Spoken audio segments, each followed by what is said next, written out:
Hello everyone, this is Gorax. In today's video, we're going to preview Elminster, the new Dungeon Dragon collab hero that is a support that shields and debuff enemies. We're gonna test him in the Vortex and we'll see how good of addition he is to the most OP Wild team, as well as a free-to-play variants of the Wild team. Let's dive in.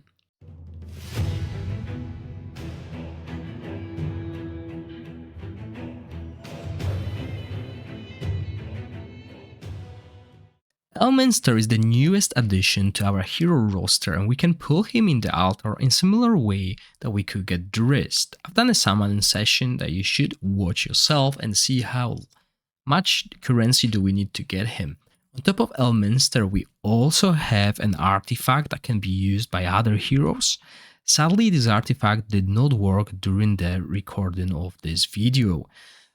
So Elminster has skills that buff our team. We got a shield that is a battle skill with normal cooldowns 5 and 10 and grants us 12% target max HP. So the more HP our heroes have, the bigger the shield, plus scales with 3000 enlightenment. This is why our main stat will be enlightenment. Now, Elminster is not easy to build. He's got a very good attack scaling, but we can't really afford to build attack because we need accuracy. And I'll tell you why, because its ultimate has an attack penalty debuff as well as accuracy penalty. Attack penalty is one of the best debuffs in the game. We have quite a few already available for the fire affinity, but it is still useful. Now we will need to scroll him to have a 100% chance to apply this, but look at the scaling, 710 attack. This is a huge scaling. However, this is a single hit skill. If it was a multi-hit skill, we could put a Witch's Remain on him as well. Sadly, we can't really do that because there will be a really low chance of applying Witch's Remain or Crown. That's why we will avoid this, and we'll focus on enlightenment and accuracy when it comes to stats. As you can see, these are the stats I got: almost 400 enlightenment and 257 accuracy, which covers most of the encounters. This also has 5000 enlightenment, so yeah, we still benefit from that enlightenment, but he's not going to do damage. Maybe in arena, but when it comes to PvE, this is not a hero that will boost your damage output. However, we can also bring an enlightenment aura, which in theory is not that great. However, I'll show you at Teams when this aura will be an amazing one. His passive is what I'm really not looking forward to. For each debuff on enemy, the hero gains 10 resistance up to 10 stacks. Now, some people got confused here. For each debuff on enemy, okay, so poison counts as one debuff. It's not going to count if you have 5 stacks. The hero gains 10 resistance up to 10 stacks. So if we apply attack penalty and accuracy from his ultimate, he's going to get 20 resistance. But once the debuffs go away, when they finish their duration, this resistance is dropping. So this is a terrible passive skill, and hopefully it will get reworked. I'm not really hyped about the passive. Everything else is good. Everything else is good because I didn't mention that we also get control immunity for 5 seconds and every 10 seconds. But as you can see, you might ask me about Gorax, it says 9.1. Why does it say so? That's because I'm building him with haste. Right, so the main artifact here in this setup is Tiara. There are other artifacts that work really well on him, especially the new one, which increase the duration of the shield, which comes from 5 to around 6.5 seconds. With low haste, I only losing like 3 seconds when you are not with a shield. The artifact also has enlightenment. Sadly, it's not in my inventory, and we can't even look for it when we go here and press enlightenment. As you can see, it's not there. But there's another option for whales, big spenders, and it is Aurelium Vest. However, it doesn't have any enlightenment. So stat-wise, this is not the greatest one. This is why I like Tiara. Gives us enlightenment and increase the shield by 15%. The equipment I decided to run on him is a serial set, as it has haste and HP. Then we have accuracy. Okay, as I said, he's quite hard to build because we need accuracy and we need huge enlightenment. And the pieces where we can have either accuracy or enlightenment is the chest or the rune. So accuracy, rune, plus enlightenment, chest, and enlightenment rune. We can't have accuracy here. We could if we went for hourglass, which might be a good option if we decide to run both Elminster and Adolphus. So if you have access to hourglass, the haste on the hourglass will also boost your battle skill. So something worth mentioning. There's also another artifact that might be quite interesting as this 10%. So it's half a second basically cooldown of your battle skill. But as I said, 2 haste sets here, so we got a 40 passive and we're looking for at least double haste runes. But the issue on the test server for me is the accuracy with skill haste rune is already used elsewhere, and that's important as well because it has crit rate. So on global you're probably farming the runes more, so it's easier to get that haste. Because as I said, 4.5 initial, 8.9 if I put this rune in. So you know, it's quite good upkeep on that shield. And yes, I know he might not be OP looking at what he has, but he is definitely a good addition for free-to-play players. Now, I already confirmed that during my summoning session when I was pulling for him, that you can choose between him or the artifact. You don't need to own Elminster to pick the artifact from the exchange shop, right? So free-to-play players might consider getting one or the other, unless that's what they've been saving for and they can get both. And with the amount of currency we can get for free, I expect we need like 40 to 60 dice to get both of them. Because during the summoning session, I spent 60 dice to get both of them. So with the extra currency, you reduce it, right? Because I didn't do any quests. So this is how I build him. And the first team that I'm going to show you is the whale team. Okay, this is the team that is super strong.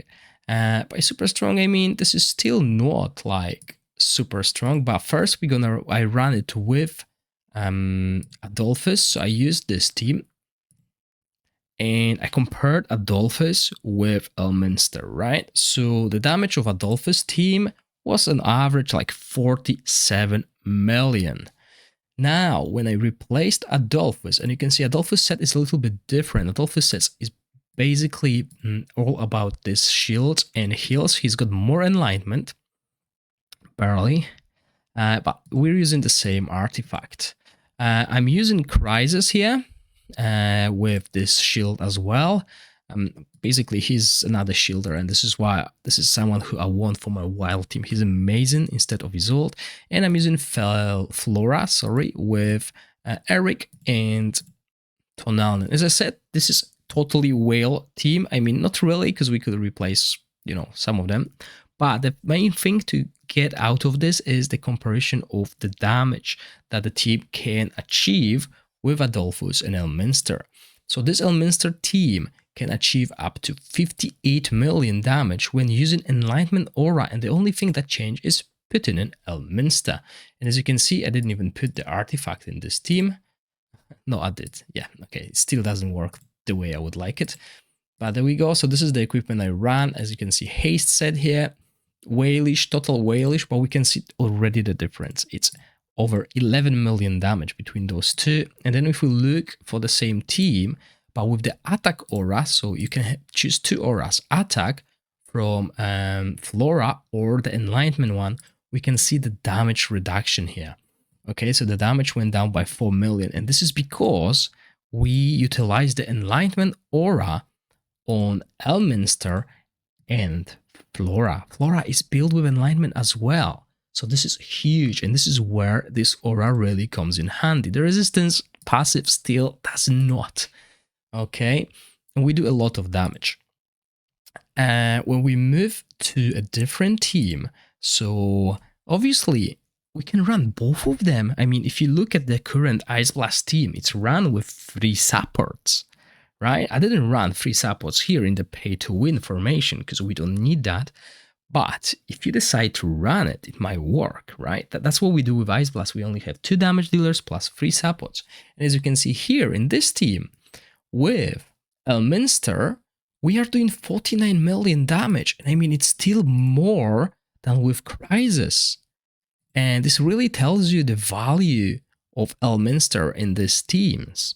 Now, you might ask me, but Gorax, you're not running any tank. Who's using the Ancestor Protection set? Well, if we look at the equipment, it is going to be our Adolphus. Adolphus scales with Enlightenment. He doesn't need accuracy, so it's easier to build him as a tank than it's to build anyone else here. This is why we're doing this way. And when he shields, he will grant all allies 17.5% damage reduction. Obviously, I'm just talking, whalish things, but the main takeaway from this is the comparison and how good Elminster fits into those teams. But okay, I've been talking about these high-end teams. What about the lower tier teams? What if a free-to-play player wants to have an Elminster? Well, the thing here is you will never do the same damage as an Ice Blast team. Ice Blast team is so much easier to build, and I released a video where I go over a free-to-play friendly 5 formations of Ice Blast team, and all of these formations outdamage the wild team this season. However, what we can see here is this is the Adolphus team, managed to get 22 million damage. This is basically like a budget, very budget wild team. As you can see, this is something that could mirror what I can run with Felicity, but we can't put Felicity for free-to-play players, so I went with Fia here. Sorry, not Fia. She's got a different name. What's her name? Fia, yeah. Okay, there's so many similar names. And yeah, we're using her in an equipment that we use my Felicity with. So yeah, as you can see, this team is quite cool. That's 22 million. It's not bad. Now, when we go to Elminster team, the damage drops. And this is what I've noticed, that when the team is weaker, Elminster value is not as high as Adolphus. That's because Adolphus' shield is easier to navigate. However, in this team, if you look at it as skill timings, and I need to go back over the skill timings of every other team as well, so maybe we'll do that at the end, yeah, because that will confuse you guys.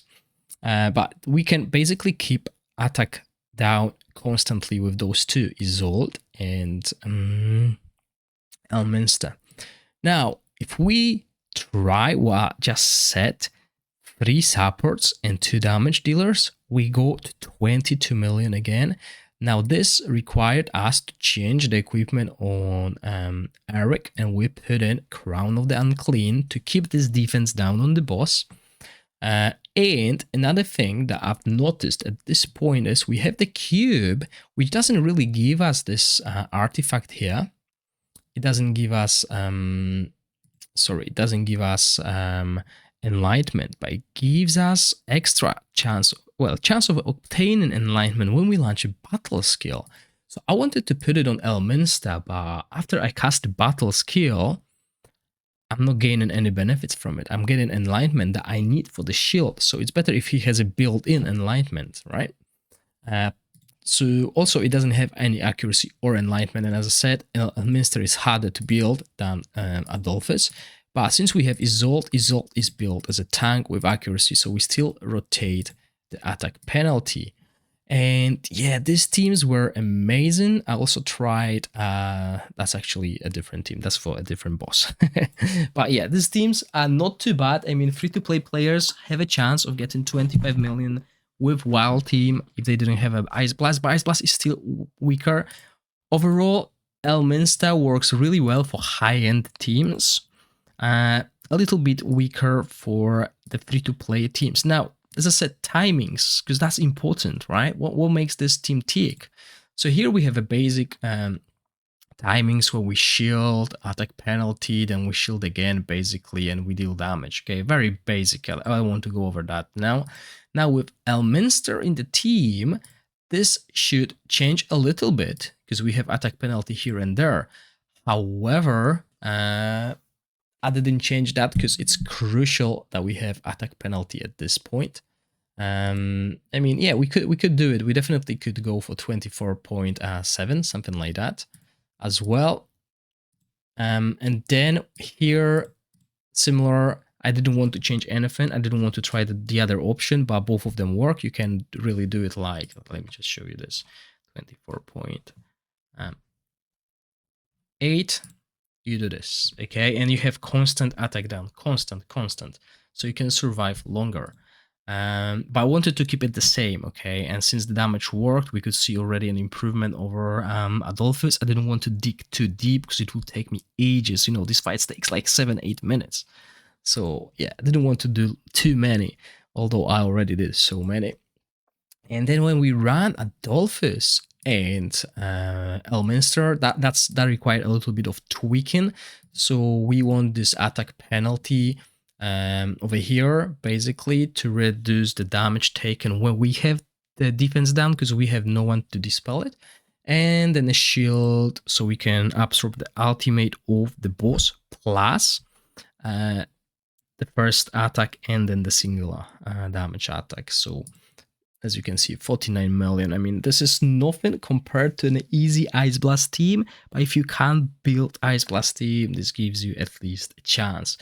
I mean, yeah, while this season is not the best to pick, but there it is. And I mean, Elminster has other uses as well. He's not too bad in dungeons. I mean, the quick shield is so important to soak the damage coming out from bosses.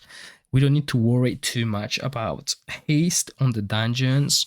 Well, we kind of do if we want to keep the pressure of this 18 seconds basically to have the ultimate constantly. But if we don't really care, if we have someone else to bring the attack penalty and we just want to use this enlightenment and control immunity, this works wonders. And I'm not gonna lie, we can't really test him in PvP on a test server. But looking at his kit, he's going to be a beast in the arena. If you think Adolphus is good on arena, he is going to be even better, in my opinion. So overall, he might not be the OP hero, but he's definitely a hero that I would suggest getting. I mean, it's not that expensive if you want just him instead of the artifact. You can wait till the last day of the event and decide how many dice you need. You'll probably end up with investing like 15-20 dice to get him, and this is a legendary that will work well with your fire team. And as we know, we need a lot of supports going for Otherworld exploration or endgame as well. I mean, we still didn't unlock the endgame boss, and he might be something that is quite good there. And obviously season 3 is coming and he's limited, so me personally, I'm going to go for both. I know you might not, but I believe he is going to be a good addition. Might not be OP, as I said, but I don't think developers want to make this limited heroes OP because, you know, if someone miss on this event and he's OP, he'll be mandatory for the next 5-6 seasons, then it's not fair to those people who started later. I hope you enjoyed the video. If you do, please click the like button and consider subscribing to my channel. As always, thank you for watching, stay safe, bye!